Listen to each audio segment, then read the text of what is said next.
ડીડીસીઈટી diploma to degree common entrance test 2026ની examination થઈ ગયા પછી સાંજે આન્સર કી આવી. પછી વિદ્યાર્થીઓને જ્યાં વાંધો લાગતો હોય આન્સર કીમાં એ ચેલેન્જ કરી શકતા હતા અને ઘણા બધા વિદ્યાર્થીઓએ ચેલેન્જ કરી, જેમાં 34 વાંધાઓ સાથે અરજી આવી, જેમાં એવું લાગી રહ્યું છે કે 2 પ્રશ્નો માટે સૌથી વધારે અરજી આવી છે, એવું ન્યૂઝપેપરમાં લખ્યું છે. એટલે વિદ્યાર્થીઓને 4 માર્ક સુધીનું ગ્રેસિંગ જો આ અરજી સાચી પડે છે તો મળવા પાત્ર છે.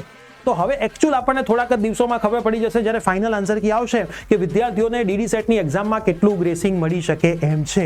તો પેપરની અંદર જે ભૂલો હતી, કદાચ આન્સર કી પ્રમાણે આન્સર ચેન્જ થાય અથવા તો જો ક્વેશ્ચન જ ખોટો સાબિત થાય છે તો બધાને ગ્રેસિંગ મળી જશે. આન્સર કી પ્રમાણે જો આન્સર ચેન્જ થાય છે તો પછી નવા આન્સર પ્રમાણે તમારે જે વિદ્યાર્થીઓ ટીક કર્યા છે એને માર્ક મળશે. જો પ્રશ્નમાં જ ભૂલ લાગે છે તો પછી એ પ્રશ્નનું ગ્રેસિંગ આપી દેવામાં આવશે, જેની વિગતવાર જાહેરાત એસીપીસી દ્વારા થોડાક જ સમયમાં એમની વેબસાઇટ ઉપર કરી દેવામાં આવશે. ડિપ્લોમાથી ડિગ્રીની જે તમારી એડમિશન પ્રોસેસ છે, આખી એડમિશન પ્રોસેસ જો તમારે સમજવી હોય, ફોર્મ ભરવાથી માંડીને, કેમ કે હજી એક ફોર્મ ભરવાનું થોડા દિવસમાં આવશે, રાઉન્ડ કેવી રીતે પસંદ કરવા, ચોઇસ કિલિંગમાં કેવી રીતે જવું, મેરિટ કેવી રીતે આવશે, બધું તમારે શીખવું હોય તો આજે જ યુટ્યુબમાં પ્રિયેશ સર વિદ્યાપીઠ યુટ્યુબ ચેનલ સર્ચ કરીને સબસ્ક્રાઇબ કરીને રાખો. ડાયરેક્ટ તમારે લિંક જોઈતી હોય તો કમેન્ટમાં લખો ડીડીસીઈટી, અમારી યુટ્યુબ ચેનલની લિંક તમને ડાયરેક્ટ મળી જશે. ચેનલને સબસ્ક્રાઇબ કરી દો, આ પેજને ફોલો કરી લો, એક પણ એડમિશનની માહિતી તમારી મિસ થશે નહીં. હવે આ રીલ તમારા મિત્રોને પણ શેર જરૂર કરી દેજો.